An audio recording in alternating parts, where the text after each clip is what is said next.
नमस्कार, आप देख रहे हैं सी न्यूज़ भारत और मैं हूं आपके साथ आकांक्षा यादव। वक्त हो चुका है न्यूज़ बुलेटिन का और आज इस न्यूज़ बुलेटिन में हम जानेंगे कि अमरोहा में सड़कें किस हाल में हुई तब्दील, गोंडा में किसका शपथ ग्रहण समारोह हुआ संपन्न और ललितपुर में पीड़ित को अब तक क्यों नहीं मिल पाया है न्याय। ये सब जानेंगे विस्तार से, तो चलिए निगाह डालते इस वक्त की खास खबरों पर।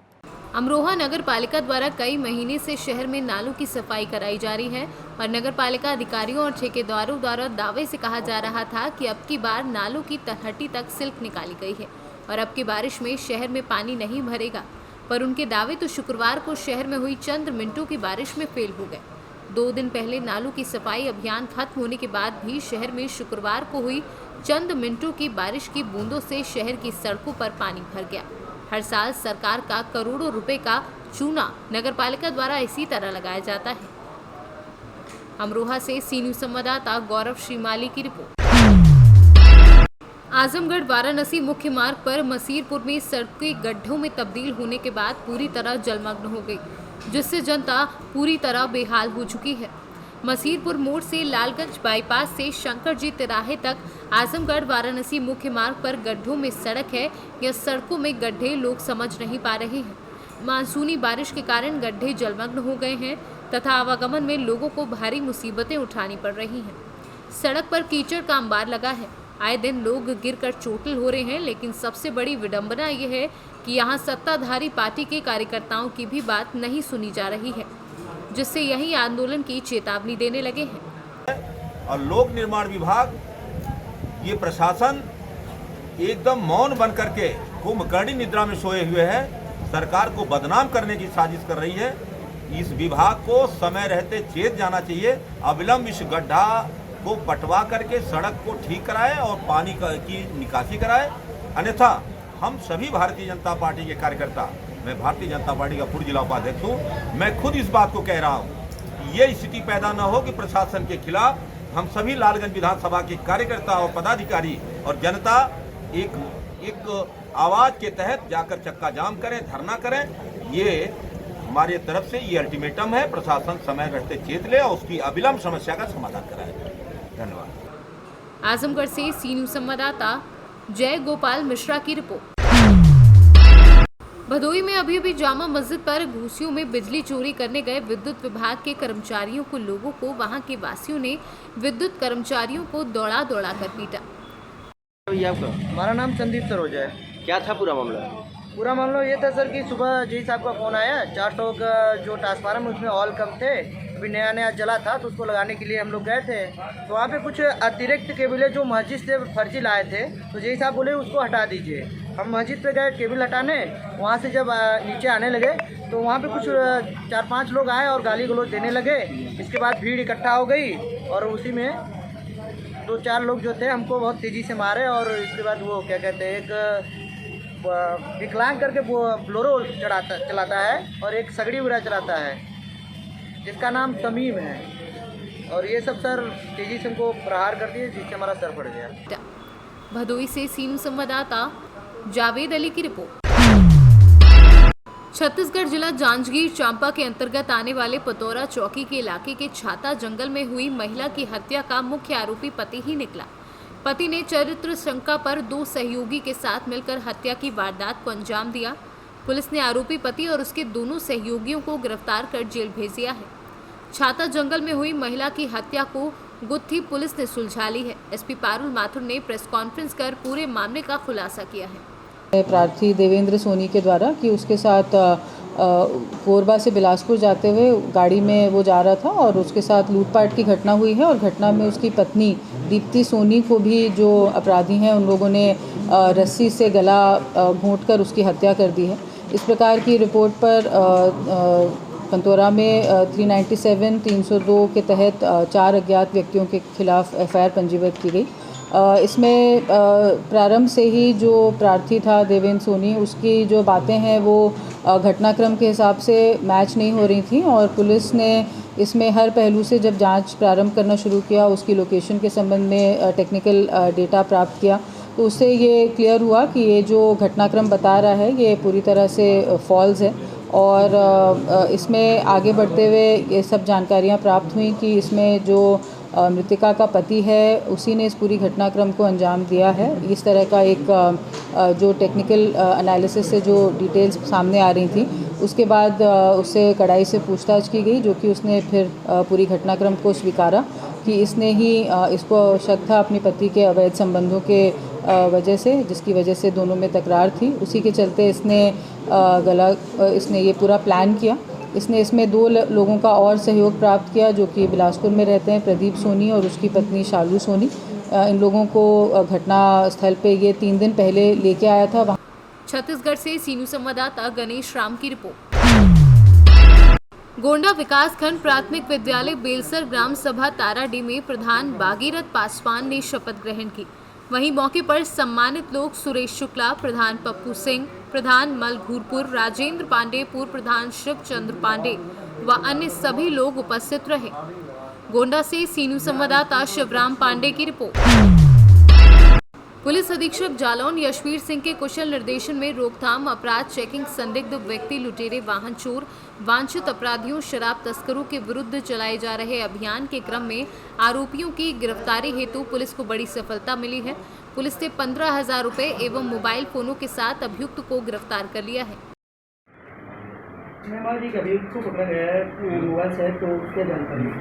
हाँ, दिनांक 16/6/2021 को वादी मोहित गुप्ता द्वारा सूचना दी गई कि उनके mobile shop Tanishq mobile shop से 16 अदर मोबाइल्स और 30,000 रुपये की चोरी हो गई। इस सूचना पर मुकदमा अपराध संख्या 97/21 अंतर्गत धारा 380 IPC दर्ज कराई गई और इसी क्रम में हमारे 2 सब इंस्पेक्टर धीरेन्द्र कुमार और जितेंद्र सिंह द्वारा मुखबिर की सूचना पर अभियुक्त मुकेश को गिरफ्तार किया गया और उसके निशानदेही पर 13 अदर मोबाइल जो कि एंड्रॉयड मोबाइल फोन है और उनके साथ 15,000 रुपये बरामद किए।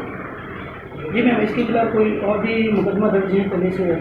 अभी इसके खिलाफ अन्य कोई मुकदमा दर्ज नहीं है मेरी सूचना में, मेरी जानकारी में, और इसे गिरफ्तार कर लिया जाए और अग्रिम कार्रवाई की जाए।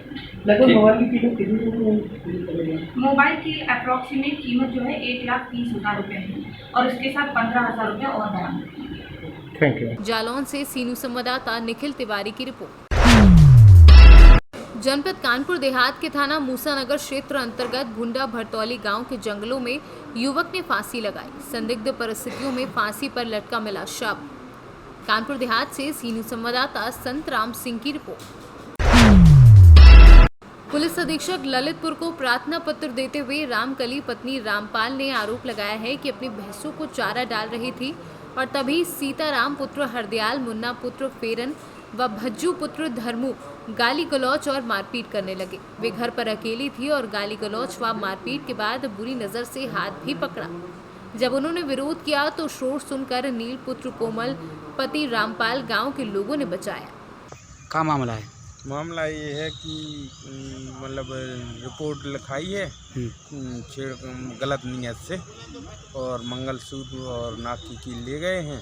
चौकी में रिपोर्ट लिखाई थी 28 तारीख को, वहाँ भी कोई कार्रवाई नहीं हुई। वे लोग धमकी दे रहे हैं जान से मारने की और आए दिन रात शराब पी के हंगामा करते हैं कि यहाँ से घर से भागो साले, यहाँ नहीं रहोगे तुम लोग, यहाँ से भाग जाओ, कहीं भी जाओ, ये ज़मीन जायजा सब हमारी है, हम ही इस पर कब्जा करेंगे। तो क्या प्लान कर रहे हो? हाँ। अच्छा, प्लान तो क्या करेंगे सर, यहाँ पर कुछ ही सुनवाई ही नहीं हो रही है। सभी जगह 2-2, 3-3, 4-4 बजे जा रहे हैं सर, 1 महीने होने जा रहा है, कोई भी कार्रवाई नहीं हुई। चौकी में गए थे? चौकी में गए थे सर, 2 बार चौकी में गए। चौकी वाले आते हैं तो बोलते हैं राजीनामा करो और अपने घर का मामला निपटाओ। अच्छा, प्लान होने के लिए मजबूर हो रहे हैं? हाँ, प्लान होने के लिए मजबूर हो रहे हैं। क्या करें सर, बच्चों को आए दिन धमकी देते हैं कि बच्चों को भी जान से मार देंगे। ललितपुर से सीनू संवाददाता जितेंद्र की रिपोर्ट। जनपद महाराजगंज के ब्लॉक लक्ष्मीपुर ग्राम सभा चैनपुर प्राथमिक विद्यालय पर आज ग्राम विकास अधिकारी विवेक कुमार के द्वारा सूरज कुमार उर्फ बबलू उपाध्याय ग्राम प्रधान सहित कुल 11 सदस्यों के साथ शपथ ग्रहण का कार्यक्रम किया गया, जहां पर शपथ ग्रहण के बाद ग्राम प्रधान सूरज कुमार उर्फ बबलू उपाध्याय ने प्रेस वार्ता में कहा कि ग्राम विकास निधि का पैसा हमारे ग्राम सभा में जो भी आएगा उस पैसे से सड़क, नाली, खड़ंजा एवं शुद्ध जल, विधवा पेंशन, दिव्यांग पेंशन एवं प्रधानमंत्री आवास योजना पर ईमानदारी एवं निष्ठा पूर्वक काम किया जाएगा। क्या नाम है आपका? सूरज कुमार पास यस। कौन से ग्राम सभा से आप हैं? ग्राम प्रधान जी। आज शपथ ग्रहण आपके यहाँ हुआ है जी, उसके उपलक्ष्य आपको क्या क्या जानकारी मिला? आपको ग्राम विकास में किस मुद्दे पे विकास का काम करना है? हमारे वहाँ तमाम सड़कें जो खराब हैं, लोगों का वृद्धा पेंशन, विधवा पेंशन, लाइट से संबंधित या कहीं कीचड़ हो रहा हो उसके लिए भी पैसा अगर ग्राम सभा से मिल रहा है तो पूरा। आवास के विषय में क्या कहना आपका? आवाज़ देखिए जितना हो सकेगा हम माननीय मुख्यमंत्री जी से भी गुहार लगाएंगे अच्छा, कि उसको ज़्यादा से ज़्यादा हमारे ग्राम सभा को आवाज़ दिया जा सके। यानी ग्राम विकास में आपका विशेष सहयोग रहेगा जी। इसके लिए आप तन मन धन इकट्ठा करके काम जी, करेंगे जी। सभी ग्रामवासियों के सामने आप शपथ लिए हैं जी जी और काम को आप निष्ठापूर्वक करेंगे जी। महाराजगंज से सीनू संवाददाता रामकिशन की रिपोर्ट। कि मामला जनपद शामली के कांधला थाना क्षेत्र में कैराना रोड स्थित भट्टे के पास का है, जहां पर तेज रफ्तार से आ रहे एक ट्रक की चपेट में 4 बच्चे आ गए, जिनमें एक बच्चे की मौके पर ही मौत हो गई, वहीं 3 बच्चे गंभीर रूप से घायल हो गए, जिनको कांधला के सीएचसी में भर्ती कराया गया है। बता दें कि चारों बच्चे कबाड़ी का कार्य करते हैं और जो सड़कों से प्लास्टिक, पॉलिथीन, लोहा आदि कचरा उठाते हैं, उनको कबाड़ी की दुकान पर बेचकर अपना गुजारा करते हैं। जैसे ही वे एक रेड़े में सवार होकर कैराना से कांधला जा रहे थे, जब वे कांधला क्षेत्र के कैराना रोड औल्दी बस स्टैंड ईंट के भट्टे के पास पहुंचे तो कांधला की ओर से तेज गति से आ रहे एक ट्रक ने चारों बच्चों को कुचल दिया, जिसमें एक बच्चे की मौके पर ही दर्दनाक मौत हो गई। वहीं मौके पर पहुंची पुलिस ने तीनों बच्चों को कांधला के सीएचसी में भर्ती कराया, जहां पर तीनों घायलों का इलाज किया जा रहा है। वहीं पुलिस ने मृतका का पंचनामा भर पोस्टमार्टम के लिए भेज दिया है। मृतक का नाम सुहेब पुत्र नसीम निवासी कैराना मोहल्ला रहता वाले का बताया जा रहा है और मृतक के परिजनों ने ट्रक चालक के खिलाफ मुकदमा दर्ज कर कार्यवाही करने की बात कही है। आपका नाम जी? नसीम। ये क्या मामला हुआ जी? जी पता नहीं, उनको घर से वहाँ से फोन आया हमारे पास जी उनके चोट लग गई। गरीब आदमी कबाड़ा चूना फेरी फारी करने जा रहे थे और अपना सेठ साड़ मार कर अपना भाग गया जी। रेड़ा पलटाया देखियो खड़ा जी। गाड़ी मौके से फरार हो गई यहीं पर है? गाड़ी तो खड़ी जी, फरार हो गया वो तो फरार हो गया, ड्राइवर भाग गया। हाँ जी। बच्चा आपका ही था ये? हाँ जी, ये तो तीनों बच्चे हैं। उम्र जी 13 साल। अब क्या चाहते हो? जी हम तो जो वहाँ पंचायती नामा होगा वो। आपका नाम? मोहम्मद इसरार शैफी। कहाँ से हो? किराना महिला रहता वाला। ये क्या मामला हुआ? ये मामला ऐसा हुआ, ये बच्चे जो है इधर से जा रहे थे, किराने की तरफ से आ रहे थे जी, और ये ट्रक जो है कांधे की तरफ से आ रहा था जो बड़ी तेजी में। जी। तो यह न जाने किस तरीके से जो है वे तरीके से चला रहा था, साइड जो है ना इसे कट मार के जो है इसमें बच्चा ट्रक के नीचे आ गया। 4 बच्चे थे, ये 3 गंभीर रूप से जो है हॉस्पिटल में है और एक ये है खत्म हो चुका है 1 साल। बच्चे का नाम क्या था? बच्चे का नाम सोयाब है जी। इसकी उम्र 13 साल है। कहाँ से है ये बच्चा? महिला किराना महिला रहता वाला। अच्छा, अब क्या चाहते हो? अब ये चाहते हैं कि इसका जो है मुकदमा लिखा जाए, जो ट्रक का चालक है उसको सख्त से सख्त कार्रवाई हो। आपका नाम? जयकुमार। ये जो एक्सीडेंट हुआ है क्या है पूरा मामला? ये पता नहीं, हम खेत में काम कर रहे थे यहाँ जी, मैं देखा तो ये बच्चे हर रेड़ा ले गए, इन्हें साइड मारी, पलटी मार कर रेड़ा पहिया उधर का बच्चे का अपना 3 बच्चे घायल हैं, एक खत्म हो गया मौके पे। शामली से सीनू संवाददाता मोहम्मद इकरार की रिपोर्ट। फिलहाल के लिए न्यूज़ बुलेटिन में बस इतना ही। देश और दुनिया की तमाम बड़ी खबरों के लिए देखते रहें सी न्यूज़ भारत।